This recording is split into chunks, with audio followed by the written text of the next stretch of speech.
ദേശീയ ജനാധിപത്യ സഖ്യത്തിൻ്റെ സംസ്ഥാന നേതൃയോഗം ലോക്സഭാ തെരഞ്ഞെടുപ്പിൻ്റെ ഫലത്തെ ശരിയായി വിലയിരുത്തി വിശദമായിട്ടുള്ള ചർച്ചകൾ നടന്നു.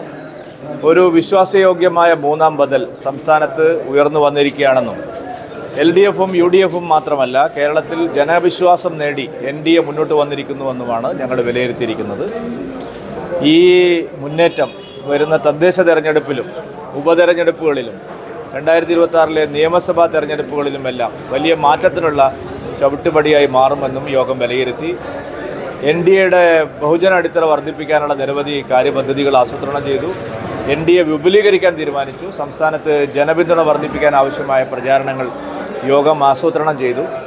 കഴിഞ്ഞ ദിവസങ്ങളിലായി കർണാടക സർക്കാർ പ്രത്യേകിച്ച് കേരളത്തോട് കാണിക്കുന്ന വൈര്യനിരാധന ബുദ്ധിയോടുകൂടിയുള്ള സമീപനത്തിനെതിരായിട്ട് ശക്തമായ പ്രതിഷേധം സംഘടിപ്പിക്കാൻ തീരുമാനിച്ചു.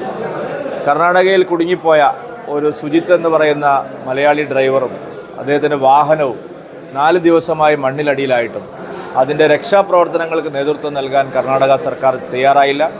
കർണാടക പോലീസിനെ വിളിച്ചിട്ടും അവർ വന്നില്ല. കർണാടകയിലെ ഫയർഫോഴ്സിനെ വിളിച്ചിട്ടും അവർ വന്നില്ല. കർണാടകത്തിലെ ദുരന്ത നിവാരണ ഏജൻസികൾ ഒന്നും തന്നെ ഇതിനോട് സഹകരിച്ചില്ല. ഇന്നാണ് എന്തെങ്കിലും ഒരു ചലനം ഉണ്ടായത്.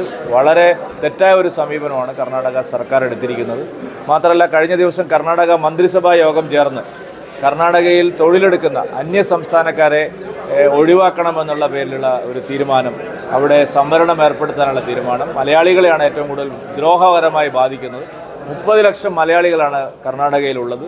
അതൊരു തെറ്റായ സമീപനമാണ്, ഒരു ദ്രോഹമാണ് മറ്റ് സംസ്ഥാനങ്ങളോട്, പ്രത്യേകിച്ച് കേരളത്തോട് കർണാടക കാണിക്കുന്നത്. ഇതിനെതിരായിട്ട് വലിയ പോരാട്ടം, ശക്തമായ സമരം ഞങ്ങൾ ആസൂത്രണം ചെയ്തിരിക്കുകയാണ്. 24-ാം തീയതി കർണാടക സർക്കാരിൻ്റെ തെറ്റായ സമീപനത്തിനെതിരായി പ്രതിഷേധ പരിപാടി NDAയുടെ നേതൃത്വത്തിൽ തിരുവനന്തപുരത്ത് ചേരുന്നതായിരിക്കും. ഉപതെരഞ്ഞെടുപ്പുകളിലെ പ്രവർത്തനങ്ങൾ ഏകോപിപ്പിക്കാൻ NDAയുടെ സ്റ്റിയറിംഗ് കമ്മിറ്റിയെ ചുമതലപ്പെടുത്തിയിട്ടുണ്ട്. എല്ലാ ഘടകകക്ഷികളുടെയും നേതാക്കന്മാർ ഒരുമിച്ചിരുന്ന് ഒറ്റക്കെട്ടായി ഈ തെരഞ്ഞെടുപ്പിനെ നേരിടാനാണ് തീരുമാനിച്ചത്. SNDPയെയും ചില ക്രൈസ്തവ സംഘടനകളെയും ഭീഷണിപ്പെടുത്താനുള്ള നീക്കത്തിനെതിരായിട്ട് യോഗം ശക്തമായി അപലപിച്ചു. അത് ശക്തമായി ചെറുക്കാൻ തന്നെയാണ് തീരുമാനിച്ചിരിക്കുന്നത്. ഒറ്റപ്പെടുത്തിയും ഭീഷണിപ്പെടുത്തിയും LDFും UDFും വിചാരിച്ചാൽ ഇനി കാര്യങ്ങൾ മുന്നോട്ട് പോവില്ല.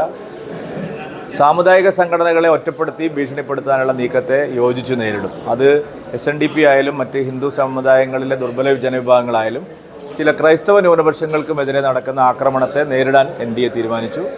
ഇത് മുസ്ലിം വോട്ട് ബാങ്കിന് വേണ്ടിയുള്ള നീക്കമാണ്. അത് ഒരു തരത്തിലും അനുവദിക്കുന്ന പ്രശ്നമേ ഇല്ല.